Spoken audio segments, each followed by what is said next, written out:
Assalamualaikum warahmatullahi wabarakatuh. Selamat pagi Ibu. Di sini kami merupakan perwakilan dari mahasiswa pendidikan akuntansi Universitas Negeri Jakarta. Di sini kami ingin mewawancarai Ibu untuk tugas terakhir kami di matkul perkembangan peserta didik mengenai menganalisis implikasi teori perkembangan di peserta didik di SMK. Boleh Ibu dengan Ibu siapa dan jabatannya sebagai apa? Oh ya, baik. Perkenalkan, saya Eva, saya guru BK dari SMK PGRI 1 Jakarta. Di sini izinkan saya mengajukan beberapa pertanyaan ya Ibu. Yang pertama, bagaimana karakteristik perkembangan siswa di SMK di sekolah ini dari aspek kognitif, sosial, emosional, sama perilaku? Oke, yang pertama itu dari aspek kognitifnya ya. Untuk dari aspek kognitifnya sendiri, siswa itu sudah mulai bisa memahami, berpikir secara logika, dan mereka juga masuk ke SMK ini sudah bisa mempersiapkan kedepannya untuk persiapan kerja gitu. Kemudian yang kedua, aspek apa? Sosial. Aspek sosial. Untuk aspek sosialnya sendiri, untuk siswa SMK itu lebih condong dan dipengaruhi oleh lingkungan atau teman sebaya. Untuk emosional dan perilakunya Ibu? Untuk emosional dan perilakunya, untuk siswa SMK ya, dari sisi emosionalnya, mereka itu cenderung belum bisa untuk mengontrol emosinya, dan untuk perilakunya mereka kadang-kadang spontan, impulsif. Jadi untuk perilakunya mereka itu menginginkan eksistensi di lingkungannya, sehingga kadang-kadang mereka itu melakukan kegiatan atau perilaku yang mereka nggak berpikir panjang apa nih dampak kedepannya. Untuk pertanyaan selanjutnya Ibu, karakteristik dari perkembangan apa yang paling menonjol di siswa SMK di sini? Untuk karakteristik yang paling menonjol ya, seperti yang tadi saya bilang ya, karakteristik yang paling menonjol di siswa usia saat ini SMK ya, dari kelas 10 sampai kelas 12 itu mereka lebih condong ke ingin eksis. Nah gitu. Kemudian untuk perilaku eksistensinya sendiri, kadang mereka itu ya tidak berpikir panjang untuk melakukan hal yang hal yang bisa supaya saya eksis itu, kadang juga dengan hal yang negatif gitu, karena mereka juga kadang tidak menyadari atau tidak berpikir panjang bahwasanya hal yang mereka lakukan mungkin jadi eksis ya, dikenal teman-teman sekolahnya, dikenal lingkungannya, tapi dengan perilaku yang misalnya mereka melakukan pelanggaran seperti itu, atau dengan cara mereka itu keliling-keliling kelas gitu, itu kan hal-hal yang kurang baik ya sebenarnya, tapi mereka menganggap mungkin supaya mereka dikenal gitu. Mungkin keliling kelasnya pas lagi jam pelajaran. Iya, jam pelajaran, sehingga mengganggu teman-temannya gitu, atau ketika ada guru nggak mau diem gitu.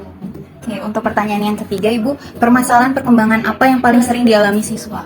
Permasalahan yang paling sering dialami untuk saat ini ya, untuk yang sudah saya tangani itu lebih ke masalah motivasi belajar.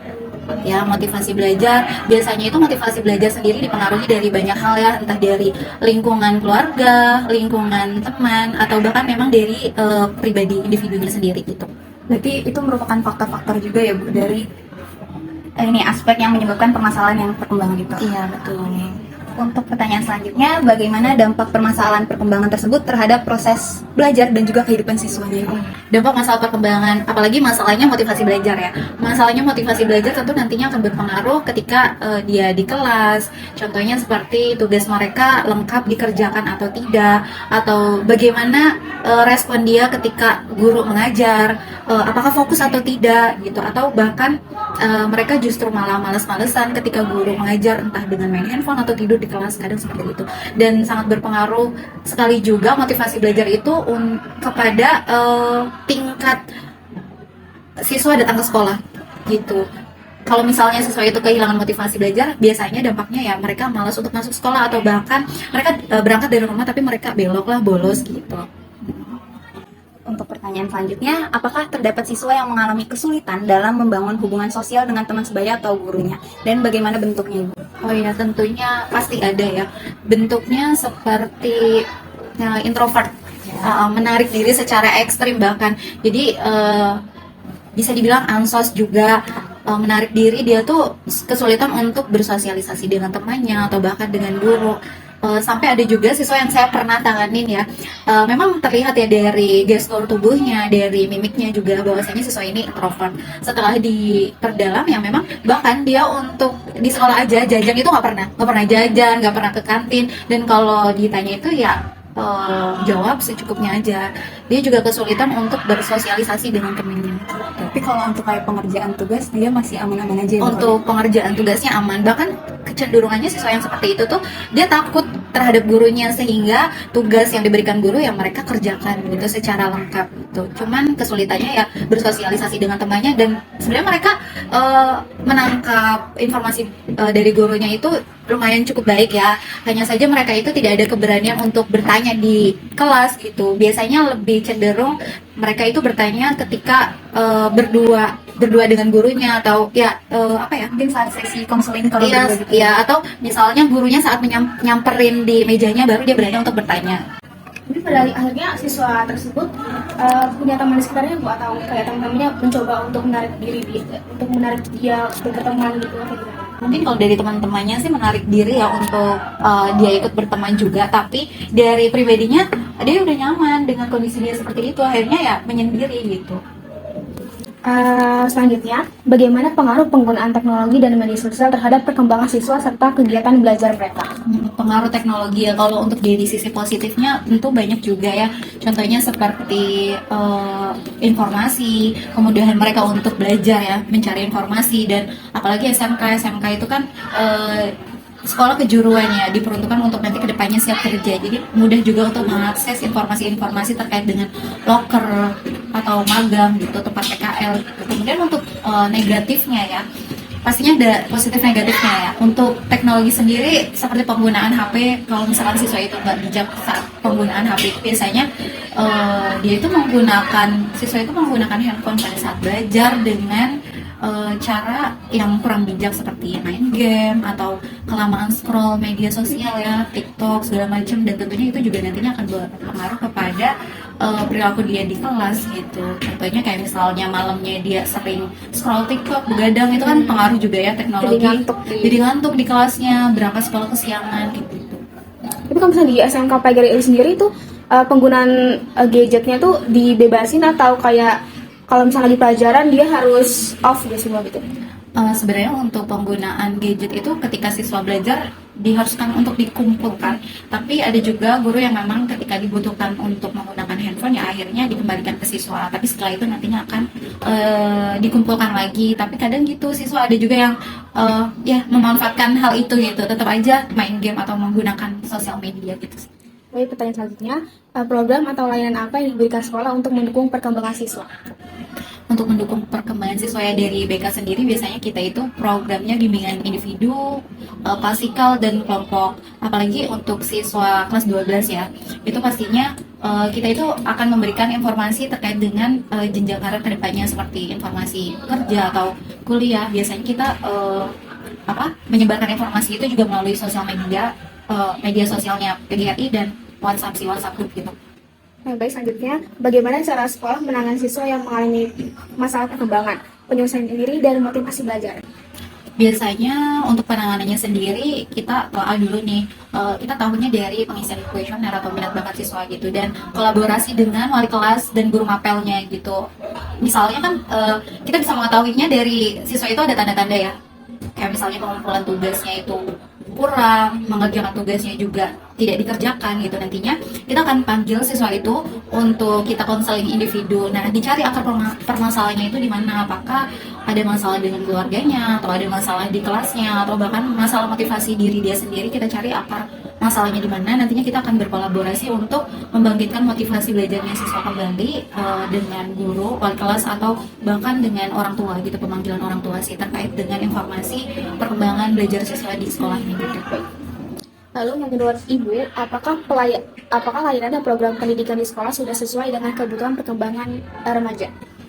Kalau menurut saya sudah sesuai ya, karena di sini itu BK tidak hanya mendampingi siswa yang bermasalah aja ya, tapi kita terbuka juga untuk siswa yang memang dia itu membutuhkan pendampingan psikologis gitu. Ketika siswa butuh untuk datang ke BK, kita terbuka untuk mereka boleh curhat gitu, atau hanya ingin menyampaikan keluh kesah mereka gitu. Jadi untuk datang ke BK sendiri, siswa itu bukan hanya siswa yang bermasalah aja gitu. Oke, baik. Lalu kasus perkembangan atau permasalahan apa yang paling dominan ditangani oleh Ibu? Kasus yang paling dominan ya untuk saat ini bolos sekolah, terlambat masuk sekolah, kemudian masalah pergaulan lingkungan teman sebaya itu sangat berpengaruh. Dan untuk saat ini dominan, biasanya kalau untuk bolos terlambat sekolah itu AK ya dari kelas 10 sampai kelas 12. Tapi kalau untuk masalah pergaulan remaja itu yang saya tangani saat ini lebih dominan dan condong di kelas 10. Masih peralihan dari SMP Betul, ya. dari perhatian. Kaget kayaknya. Lalu, apakah siswa menunjukkan kecemasan terkait masa depan, dunia kerja, atau karir setelah lulus? Terus bagaimana bentuknya? Ya mereka cuma sih ada juga siswa yang konsul ke BK itu, Bu, baiknya saya setelah lulus ini kuliah atau kerja ya. Dari situ kan kita bisa mengamati bahwasanya mereka peduli dengan masa depannya. Atau kita juga biasanya kan nyebarin kuesioner atau angket gitu terkait dengan gimana nih perkembangan siswa belajarnya, dan mereka tuh peduli nggak sih untuk karir kedepannya gitu. Kita juga ada pemetaan yang bisa melihat siswa ini setelah lulus ini mau kemana gitu, mau kuliah, kerja, atau gimana gitu sih. Selanjutnya, bagaimana kondisi stres atau tekanan yang dialami siswa saat menghadapi ujian, dan bagaimana sekolah membantu untuk mengatasinya? Untuk membantu mengatasinya ya, biasanya kalau sekolah ini kita memberikan bimbingan klasikal kepada anak-anak untuk memotivasi bahwasanya ya ujian itu tidak semenyeramkan itu gitu. Akhirnya ya siswa juga terbuka untuk cari tahu gitu, gimana sih Bu caranya supaya belajar lebih efektif gitu sih. Selanjutnya akan dilanjut oleh teman saya. Baik, pertanyaan selanjutnya, apakah siswa menunjukkan proses pencarian identitas diri seperti kebingungan menentukan tujuan hidup, terus kayak karir atau nilai-nilai yang dianut gitu lah? Ya, Iya sih, siswa menunjukkan hal itu biasanya kan ditandai dengan mereka mau bertanya kepada gurunya gitu terkait dengan setelah lulus ini mau kemana gitu. Mirip ya dengan pertanyaan yang tadi. Biasanya untuk perihal tersebut itu condongnya ke kelas 12, karena kan kelas 12 itu yang udah deket-deket banget gitu. Nanti setelah lulus saya mau kemana ya gitu. Kalaupun misalnya mereka mau kerja, ya kira-kira kerjanya apa yang memang sesuai dengan minat bakat mereka. Dan kalaupun kuliah juga mereka mau ngambil jurusan apa, kuliah di mana, itu biasanya mereka sudah mempertimbangkan dan memfikirkan gitu. Baik, pertanyaan selanjutnya, bagaimana tingkat kemandirian siswa dalam menyelesaikan masalah pribadi maupun akademik? Tingkat kemandirian siswa dalam menyelesaikan masalahnya ya, mereka tuh cenderung lebih ke belum mandiri sih dalam menyelesaikan permasalahannya, sehingga mereka itu butuh untuk ibaratnya kalau anak-anak tuh curhat gitu, butuh arahan dari gurunya dan teman-temannya gitu sih. Dan untuk kemandirian menyelesaikan masalahnya juga kurang ya, karena kan mereka kadang belum berpikir secara logis atau belum dapat berpikir secara kedepannya kalau saya mengambil keputusan ini gimana ya gitu sih. Lebih ke ya mereka membutuhkan bimbingan dari gurunya untuk menyelesaikan masalah gitu. Selanjutnya, bagaimana kemampuan siswa dalam memahami aturan sekolah dan mempertimbangkan konsekuensinya dari tindakan yang mereka lakukan? Kalau untuk itu, siswa itu sebenarnya paham ya dengan peraturan yang ada di sekolah. Taruhlah tata tertib, misalnya tidak boleh rambutnya panjang atau tidak boleh menggunakan make up, baju juga harus dimasukkan. Mereka tahu ya pada dasarnya peraturan itu dan konsekuensinya. Tapi pada kenyataannya mereka hanya tahu peraturan dan konsekuensinya tidak diterapkan gitu sih. Belum sadar. Banyak masih yang melanggar. Mereka tuh butuh ditegur dulu karena seusia mereka tuh butuh perhatian gitu, kayak caper gitu. Ditegur dulu baru mereka mau merapikan, mau mendengarkan gitu. Kalau di sini ada nggak, bukan misalnya telat ada hukuman apa dulu gitu atau gimana? Ada, kalau di sini tuh siswa datang terlambat handphonenya disita selama seharian. Jadi orang kayak bolos gitu Bu? Kalau untuk bolos juga tentunya awal kita pemanggilan siswanya dulu ya, kita cari tahu dulu akan masalahnya di mana. Nanti ketika permasalahan itu memang harus dialih tangan kasus atau berkolaborasi dengan guru wali kelasnya dan orang tuanya, nanti kita panggil wali kelasnya dan orang tuanya gitu sih. Karena kan untuk bolos sendiri sebenarnya itu permasalahannya bukan dari sekolah aja ya, pastinya dari lingkungan keluarga juga, bagaimana keluarganya itu memantau anaknya, bagaimana keluarganya itu memperhatikan anaknya, siswa ini sampai nggak sih ke sekolah gitu. Assalamualaikum warahmatullahi wabarakatuh. Selamat siang Ibu. Perkenalkan, kami dari perwakilan mahasiswa Universitas Negeri Jakarta, program studi pendidikan akuntansi. Jadi di sini kami mohon izin meminta waktu Ibu sebentar untuk kami wawancara terkait implikasi perkembangan peserta didik untuk memenuhi tugas akhir kami. Sebelumnya saya izin bertanya dari Ibu dulu. nama lengkap Ibu siapa dan Ibu mengampu mata pelajaran apa di sekolah ini? Terima kasih ya sudah mewawancara kami di sekolah kami. Perkenalkan, nama saya Ibu Rinda Suharti. Saya mengampu mata pelajaran akuntansi. Kalau dari Ibu? Halo, saya Ibu Jantri Fitriani, mengampu pelajaran produktif bisnis digital. Oke. Kalau Ibu mengampu mata pelajaran akuntansi ini sudah berapa lama Ibu? Dari awal masuk, saya sih masukkan dari tahun 2022 ya, berarti udah sekitar 4 tahun. Iya. Kalau Ibu sudah berapa lama? Saya 2018, kurang lebih 8 tahunan ya. Oke, saya mulai ke pertanyaan pertama ya Bu. Ini Ibu mau menjawab dua-duanya atau ganti-gantian aja? Gantian aja ya. Untuk pertanyaan pertama, kira-kira bagaimana sih Bu karakteristik siswa di SMK PGRI 1 Jakarta ini memengaruhi proses pembelajaran di kelas? Karakteristik berarti kan karakter dan sifat siswa ya gitu. Karena pastinya semuanya tahu kalau misalnya karakter siswa itu kan berbeda-beda gitu kan. Pastinya juga untuk proses pembelajaran juga akhirnya hasilnya juga akhirnya berbeda gitu. Ada yang cepat, ada yang menengah, ada yang lambat gitu. Ada yang cara untuk belajarnya itu mungkin dengan dengan metode ceramah mungkin dia ada yang butuh visual, ada juga yang butuh dikasih games dulu gitu kan. Tapi kita kan nggak bisa ngasih itu semuanya gitu kan. Misalnya dalam satu kelas itu langsung kita kasih bergantian sesuai dengan karakter mereka gitu kan. Mempengaruhinya itu adalah jadi mereka bagaimana mereka semangatnya jadinya gitu kan untuk mempelajari pelajaran itu gitu. Terus caranya gimana supaya tetap semangat gitu ya gitu kan. Mungkin setiap pembelajaran akan berbeda nanti gitu kan. Mungkin di minggu ini 2 jam pelajaran materinya itu nanti dibalangin sama games gitu. Mungkin di materi ini gitu. Jadi setiap siswa itu dapat bagiannya gitu kan sesuai karakternya, tapi mungkin emang nggak setiap jamnya gitu. Bergantian. Betul, jadi karakter mereka emang sangat mempengaruhi ya untuk pembelajarannya gitu. Untuk mereka tertarik apa enggaknya jadinya, jadi terus mereka mudah memahami atau enggak gitu. Untuk pertanyaan selanjutnya, kira-kira kesulitan belajar apa Bu yang paling sering dialami oleh siswa di SMK PGRI 1 Jakarta? Kita kejuruan SMK ya, kejuruan sekolah menengah kejuruan, pasti kan pembelajaran itu ada teori dan praktek ya, mereka belajar kedua itu gitu. Tapi mungkin lebih kesulitannya ya balance ya, kadang teori kan namanya teori di kelas ya monoton, kadang cuma 15 menit sampai 20 menit doang bisa bertahannya, selebihnya udah mana-mana nih, udah ngantuk, udah jalan-jalan kemana iseng sama temennya gitu.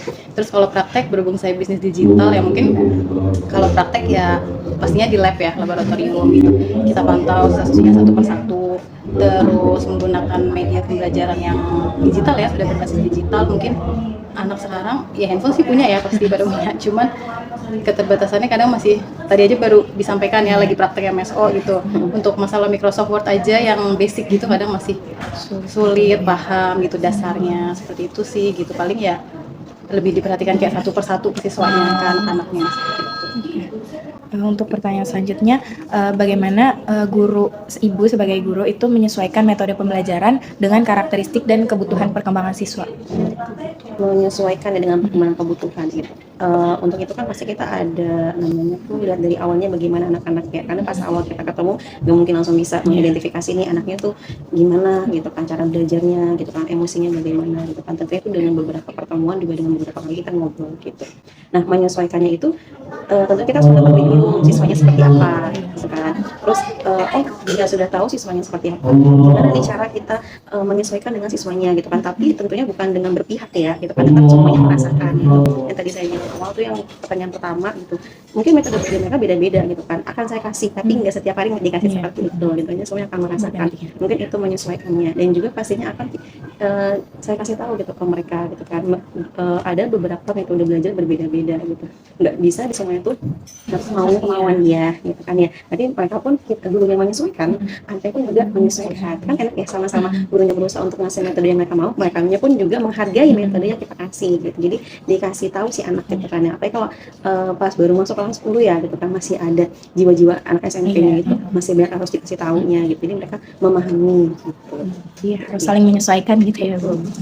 Untuk pertanyaan selanjutnya, metode pembelajaran apa yang paling efektif diterapkan kepada siswa di SMK ini dan mengapa? Metodenya lebih ke project based learning kali ya, PBL, karena kan lebih banyak praktek juga ya siswanya. Yaitu jadi dari praktek di sekolah mungkin nanti setelah lulus, atau mungkin pasti kan SMK ada magang ya atau PKL gitu, nanti di lapangannya mereka siap untuk praktek langsung, terjun langsung, dan langsung bisa kerja, nggak Lebih siap. lebih siap kan menghadapi dunia kerja gitu sih. Untuk pertanyaan selanjutnya, apakah siswa di SMK ini lebih mudah memahami materi melalui praktik diskusi, proyek, atau pembelajaran teori, Bu? Karena saya kan bidang akuntansi ya, gitu kan. Kalau misalnya cuman sekedar teori aja, misal aset ini adalah bla bla bla gitu kan. Mungkin itu cuman masuk kuping kanan keluar kuping kiri gitu kan, nggak nyangkut gitu kan. Mungkin kita juga menghadirkan bendanya, asetnya apa, itu pasti lebih diingat gitu kan. Sejauh ini itu emang yang lebih masuk ke mereka gitu kan. Untuk kita pakai PowerPoint, kita tampilkan barangnya apa gitu kan. Terus bedanya apa, aset jangka panjang, jangka pendek misalnya gitu kan. Utang jangka pendek, kasih tahu contohnya, mereka langsung oh iya gitu kan. Dibanding cuma definisinya apa, cuma dibacakan gitu, nggak nyangkut di mereka gitu kan. Bahkan sampai praktek kayak jual belinya, pencatatannya itu sangat nyangkut di mereka. Kayak tapi kalau masalah uang kan mereka jago ya gitu kan, lebih jago gitu pernah memang hitung uangnya gitu kan. Mereka lebih suka emang langsung prakteknya gitu sih dibanding teorinya. Tapi teori penting gitu. Untuk pertanyaan selanjutnya, apakah siswa mampu membagi tugas, berkomunikasi, dan menyelesaikan konflik saat bekerja dalam kelompok praktik, Bu? Waduh, itu balik lagi ke anak Siswanya ya? masing-masing. Kadang kan mereka juga kalau kelompok tuh nyari temen yang bisa diajak Nyambung gitu diskusi, ya? nyambung, cari temen yang sebelumnya mungkin atau mungkin teman sebangkunya gitu kan. Ya pasti itu sih karakter siswa ya? lebih ke masing-masing aja kelompoknya siswa ya. Baik, pertanyaan selanjutnya, faktor apa yang menyebabkan siswa kurang aktif atau kurang termotivasi dalam belajar? Kurang aktif, kurang termotivasi, sebenarnya faktornya banyak ya gitu kan. Mungkin salah satunya sering ada itu adalah nggak suka pelajarannya, misalnya gitu, takut nih gitu, nggak bisa gitu kan. Atau juga emang ada latar belakang lainnya, atau lagi nggak mood segala macam. Kadang mood dari rumah, mood dia lagi bareng sama teman juga mempengaruhi loh gitu kan. Bahkan mungkin mood dengan ada ya misalnya gebetan-gebetan gitu lah, mempengaruhi waktu mereka belajar gitu. Kayak gitu. Jadi itu apa namanya, faktornya beberapa seperti itu gitu kan. Gimana solusinya gitu ya, lagi-lagi kita harus kasih tahu mereka gitu kan. Ketika belajar mood nggak mood gitu kan, diusahakan tetap dikerjakan lah gitu kan, walaupun mungkin mukanya sambil ditekuk sambil merawat segala macam gitu kan, tapi posisinya kan mereka sekarang emang lagi belajar gitu, memposisikan diri gitu kan. Ini jadi hal-hal yang kita ajari sih, karena nanti kan kalau di dunia kerja juga seperti itu gitu, lagi di rumah berantakan kayak gimana, lagi berantem sama siapa, pas lagi kerja kan mau nggak mau juga kita ketemu semua, sama dengan belajar seperti itu. Pertanyaan selanjutnya, bagaimana cara guru ibu membantu siswa yang mengalami kesulitan belajar atau kurang memahami materi? Kurang memahami materi. Apa ya? Kalau belajar pastinya ya pasti kita bakalan mereview lagi ya. Mungkin hari ini ada pelajarannya gitu, terus minggu berikutnya atau hari berikutnya ada lagi nih di kelas yang sama gitu. Pasti mau nggak mau kita nge-review lagi biar tuh anak ingat dulu. Terus mungkin dikasih games kali ya biar lebih menarik dan ingat kali dengan materi-materi apa yang mereka pelajari gitu. Kalau games kan cepet ya nangkepnya gitu, anaknya juga mungkin lebih asik ngerjainnya, nggak yang monoton ngerjain soal aja gitu atau dengerin PowerPoint aja ngantuk juga sama. Lalu kira-kira kendala apa yang paling sering dihadapi ibu dalam proses pembelajaran? Kendala yang paling sering dihadapi itu adalah bagaimana siswa merespon dari yang kita ajarkan sih gitu kan. Kadang kan emang kalau emang dia udah merasa kayaknya nggak bisa di depan yang ini gitu kan, udah nyerah aja gitu kan. Justru masalah itu adalah gimana caranya kita memotivasi anak ini gitu kan. Jadi setiap pertemuan tuh pasti harus ada kata-kata motivasi gitu, kasih tahu gini loh gitu kan. Karena di pikiran kita adalah mereka anak-anak ini emang butuh arahan gitu kan. Mungkin yang mereka lakukan itu nggak tahu gitu. Jadi kendalanya seperti itu orang ya, kurang termotivasi, terus apa namanya, mood mereka moodnya mereka juga gitu kan. Kadang hari ini anjing banget, besok dia bisa berubah, bisa nggak kayak gitu loh gitu kan. Karena jadi gue juga kaget gitu. Pas pulang ini bagus banget, pas pulang ini kok menjebak banget gitu kan. Ternyata pas ditanya-tanya ternyata oh iya lagi nggak nggak sempat belajar karena ini gitu kan. Soalnya di anaknya juga sih, pasti di anaknya gitu. Selanjutnya Ibu, strategi pembelajaran kayak apa yang paling sesuai gitu dengan karakteristik perkembangan siswa SMK PGRI 1 ini? Strategi pembelajaran yang paling sesuai untuk karakteristik siswa. Mungkin kayak kelompok tadi juga sesuai ya gitu, terus sama pembelajarannya mungkin di luar kelas gitu kali ya, keluar gitu di lapangan gitu ya, kita kasih ice breaking seperti itu biar nggak jenuh gitu ya, biar nggak jenuh juga. Dan supaya kan ikut aktif ya pasti, apalagi kalau udah siang ya udah mulai ngantuk, istirahat juga udah 2 kali udah kebanyakan istirahat ya, mereka udah lagi udah siang tuh pengen cepet pulang gitu ya. Jadi paling kasihnya seperti itu sih, keluar gitu ya. Terus selanjutnya gimana sih kemampuan bernalar dan memecahkan masalah dari siswa saat kegiatan lagi praktek? Kalau misalnya mereka dikasih contoh nyata dan aksi nyata tuh mereka nalarnya sebenarnya jalan, tapi tetap harus diarahkan gitu kan, karena awal-awal tuh kadang nalarnya agak belok gitu kan, idenya juga agak belok gitu kan, jadi kita kan sebagai guru biasanya mengarahkan gitu kan. Iya, di sini pun mereka nalarnya kreativitasnya kalau misalnya lagi dalam bidang, kalau lagi project gitu kan, tapi tuh mereka kreatif banget gitu kan gitu. Jadi kalau kita kasih dengan contoh di depan nyata ya, mereka sekarang udah sosial media kan mereka udah melek banget gitu kan. Kalau dikaitin sama hal-hal yang sering mereka mereka cepat banget tangkapnya. Diarahin gitu ya. Terus selanjutnya gimana sih tingkat konsentrasi atau fokus siswa selama pembelajaran, baik di kelas ataupun pas lagi praktek? Iya, udah fokus gitu siswa di SMK ini. Ya sesuai kondisi lagi ya, balik ya, kadang gampang terdistract juga, kadang juga kalau pagi apalagi ya lebih fokus gitu kan pembelajarannya kayak gitu. Kalau mungkin kalau di kelas ya, kalau nggak ada godaan dari luar kelas pasti, kalau nggak ada event apa di sekolah di kelas gitu kan, pasti nggak akan ke distract gitu ya. udah lebih fokus sih Ke kondisi, balik lagi ke kondisi. Terus selanjutnya, jadi menurut Ibu, sejauh mana nih kesiapan siswa untuk menghadapi PKL atau dunia kerja buat di masa depan? Oke, untuk ya sekarang kan kalau PKL-nya di kelas 11 akhir ini mau kelas 12. Sejauh ini sih persiapannya semuanya dari sekolah ini memfasilitasi ya gitu. Persiapan dari bagaimana mereka, kita di sini ada praktek public speaking gitu kan. Pasti kan nanti mereka akan bertemu orang gitu kan. Apa yang mereka ucapkan itu akan menggambarkan bagaimana mereka dididik di sekolah gitu kan. Terus juga ada praktek Microsoft Office, itu kan standarnya yang untuk PKL ya. Megang ngerjain di Word, di Excel gitu kan. Sih kita fasilitasi gitu. Jadi untuk persiapan sebenarnya kita udah punya kriterianya gitu kan, mereka harus bisa apa nih sebelum dilepas untuk ke PKL gitu kan. Itu bagaimana mereka menyerapnya balik lagi kepada siswa-siswinya. Tentu harapan kita sih mereka menyerap dengan semuanya dengan baik ya gitu. Jadi persiapannya sih ini ya, jadi udah paham gitu di dunia kerja gitu. Iya, jadi tamparan sendiri ya gitu. Oh iya, karena kemarin disuruh praktek gini ya. kayak gini gitu kan, ternyata kayak gini Pernah loh nih gitu. gitu, atau beda, ternyata dunia kerja beda ya gitu sama yang dipraktikkan di sekolah gitu, karena sistem di perusahaan sama di sekolah kan beda ya. Kita masih manual, di kantoran udah yang ada sistemnya sendiri, punya websitenya atau punya linknya sendiri gitu. Contohnya kayak perkantoran kan gitu ya, asik. Ya kita masih manual nih, ABC, hajat. Kalau di perusahaan udah punya sistem sendiri, kadang anak suruh bawa laptop doang, ntar dikasih sistemnya dari perusahaan gitu. Yang kemarin kita Udah siap ya berarti siswa di sini. Terus selanjutnya tuh bagaimana hasil evaluasi atau penilaian praktik siswa secara umum? Evaluasinya ya nilai ya pasti ya. Iya. Oh terakhir mungkin di kelas 12 ya, setelah magang di kelas 12 itu ada yang namanya USK, sertifikasi kompetensi gitu. Nanti mereka praktek ke semua praktikum yang di tiap jurusan kan beda-beda nih ya kan. Jadi mereka akan menghadapi USK itu di setiap jurusan yang berbeda-beda sesuai dengan jurusannya masing-masing gitu kan. Nah, dari kelas 10 sampai kelas 11 itu kan kita udah mempelajari ya teori mau praktek gitu. Nah, nanti di kelas 12-nya kita evaluasinya itu dengan USK itu dari awal lagi gitu. Jadi dari kelas 10 udah belajar nih gitu gimana sih nanti di kelas 12 untuk USK-nya gitu. Nah, itu nanti kan intinya si anak-anak bisa mendapatkan sertifikat ya. Sertifikasi. Masih bagus sih sebenarnya. Selanjutnya tuh, apakah siswa sudah mampu untuk berpikir abstrak, menganalisis masalah ataupun menghubungkan teori dengan praktek?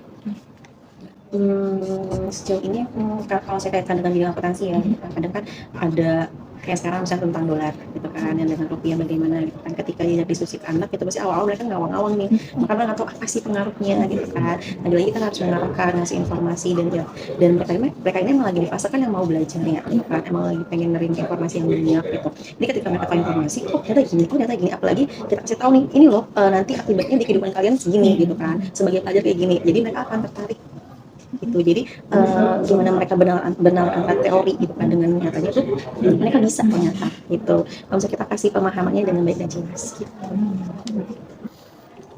Mungkin untuk yang terakhir ya, jadi bagaimana kemampuan siswa dalam menyelesaikan masalah yang belum pernah dicontohkan sebelumnya? Yang belum pernah Dicontohkan sebelumnya, kayak masalah baru gitu yang belum pernah ibu kasih contohnya, atau mungkin penjelasan lebih lanjut kira-kira karakteristik siswanya tuh gimana gitu dalam bagaimana menghadapi problem solvingnya ya kan, memecahkan masalah anak itu sendiri gitu. Ya kalau di sekolah ya alhamdulillah sih SMK ya, jadi mungkin apalagi udah kelas 11 atau kelas 12 gitu udah lebih dewasa, udah beranjak dewasa gitu, mereka nggak yang masih labil kayak anak SMP gitu kan. Untuk memecahkan masalahnya ya paling apa ya, di kelas kayak tugas mungkin ada yang mengerjakannya masing-masing individu gitu ya, kadang masih ketergantungan sama teman sebangkunya, nyontek lah atau tinggal nyalin kayak gitu, masih seperti itu sih. Kalau untuk insya Allah kalau udah di kelas ya bisa ya kayak main masing-masing gitu lah, teman-temannya udah paham lah dia bagaimana berteman ya.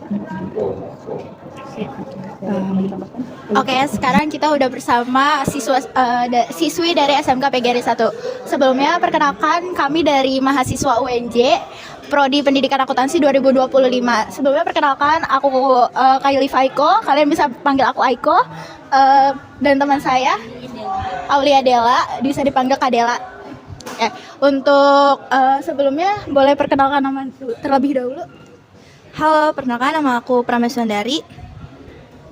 Halo, perkenalkan nama aku Sapira Maulida. Halo, perkenalkan nama aku Naira Deka Rayanti. Oke, untuk pertanyaan pertama, menurut kamu metode pembelajaran apa yang paling membantu memahami materi? Menurut aku, metode pembelajaran yang dapat membantu aku itu melalui praktik langsung. Setelah diberikan materi, itu bisa melakukan praktik langsung dan dikasih latihan-latihan soal. Untuk pertanyaan kedua, mata pelajaran seperti apa yang paling mudah dan paling sulit dipahami, dan kenapa alasannya? Menurut aku, materi yang paling mudah itu ada PPKN, karena PPKN itu belajar tentang nilai-nilai kehidupan, norma-norma, terus sila-sila Pancasila. Dan yang paling susah itu menurut aku matematika, karena berupa rumus-rumus, dan kalau misalkan nggak dari awal dasarnya itu kurang, nanti kelanjutannya bakal susah. Pertanyaan ketiga, apakah kamu lebih suka belajar melalui praktik, diskusi, proyek, atau penjelasan teori, dan kenapa alasannya? Menurut aku lebih suka itu pas diskusi sama praktik. Jadi diskusi dulu, setelah diskusi baru melakukan praktek langsung, biar lebih ngerti. Untuk pertanyaan keempat, kesulitan apa yang paling sering kamu alami saat belajar? Kesulitan aku itu lebih ke fokus, susah fokus pas lagi belajar. Itu kalau misalkan belajarnya itu cuma dikasih materi-materi aja, jadi nggak ada interaksi langsung. Untuk pertanyaan kelima, apa yang membuat kamu lebih termotivasi untuk belajar? Yang membuat aku termotivasi untuk belajar itu ketika aku pengen masuk univ impian. Nah, terus kalau misalkan aku lagi merasa malas, aku tuh selalu ingat kalau misalkan aku malas, di luar sana tuh ada orang yang lagi belajar juga untuk masuk ke situ. Pertanyaan selanjutnya, apakah teman sebaya berpengaruh terhadap semangat dan hasil belajar kamu, dan bagaimana? Siapa yang mau jawab? Menurut aku teman sebaya itu sangat berpengaruh ya, karena kita tuh bisa menyerap hal-hal yang positif. Terus juga apalagi kalau berteman sama orang pintar, pasti tuh kita bakalan ikut pintar juga. Terus juga bakalan ada perkumpulan kayak misalkan kerja kelompok atau mengerjakan soal-soal yang sulit. Nah pasti itu bakalan terbantu banget. Menurut kamu apa yang dapat dilakukan oleh guru agar pembelajaran menjadi lebih menarik dan mudah kamu pahami? Kalau menurut aku, pembelajaran yang agar guru mudah dipahami itu kayak guru tuh mengadakan main games, jadi tuh kayak lebih mudah paham, terus juga seru juga, kayak gak mesti serius-serius banget belajarnya. Untuk terakhir, dari aku ya terakhir, mengapa kamu memilih jurusan di SMK ini? Aku ngambil jurusan akuntansi karena pas lulus dari sini tuh aku pengen langsung kerja di kantor-kantor perusahaan gitu. Untuk pertanyaan aku udah selesai, boleh dilanjut Alidela? Untuk pertanyaan selanjutnya, apa tekanan atau kesulitan terbesar yang kalian rasakan selama sekolah di SMK ini? Tekanan yang aku rasain di SMK ini sih pasti banyak ujian praktik ya, terus juga ujian-ujian harian, terus juga pasti kalau misalkan kita lagi ada organisasi nih, tugas jadi numpuk, terus juga kita bakalan sistem kebut semalam. Apakah lingkungan sekolah ini menurut kalian udah nyaman dan mendukung untuk belajar? Kalau menurut aku sih udah sangat nyaman banget ya, karena ruangan kelasnya juga bersih, terus juga hubungan antar siswa dan gurunya tuh juga harmonis, terus juga penuh dukungan dari gurunya, terus juga fasilitasnya tuh memadai banget. Bagaimana perasaan kalian ketika menghadapi ujian atau penilaian praktik? Apakah kalian ini merasa cemas, percaya diri, atau merasa tertekan?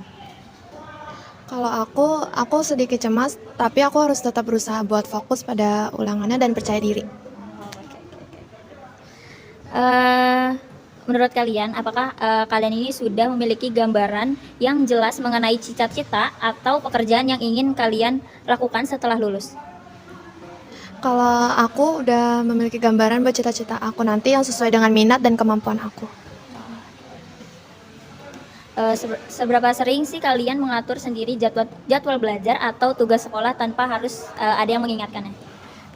Kalau aku cukup sering karena biar tugasnya makin cepat dan cepat selesai tepat waktu. Ketika menghadapi masalah di sekolah, bagaimana biasanya kalian mengambil keputusan untuk menyelesaikannya? Kalau aku bakal cari penyebab masalahnya dulu, terus mencari solusinya, dan aku akan mencari keputusan yang paling baik. Untuk pertanyaan terakhir, ketika harus memilih antara mengikuti teman atau menaati aturan sekolah, apa yang biasanya menjadi pertimbangan kalian? Boleh masing-masing kali ya, satu-satu. Kalau aku bakal mempertimbangkan dulu dampaknya tapi kalau aku lebih memilih menaati aturan sekolah jika itu yang paling benar. Menurut aku juga gitu, lebih mementingin aturan sekolah. Ya karena kan aturan di sekolah kan tuh penting banget ya, jadi kita harus ikutin dan pastinya juga harus banget bertanggung jawab. Oke, karena pertanyaannya udah semuanya, terima kasih untuk adik-adik yang berkenan untuk diwawancarai. Cukup sekian, terima kasih.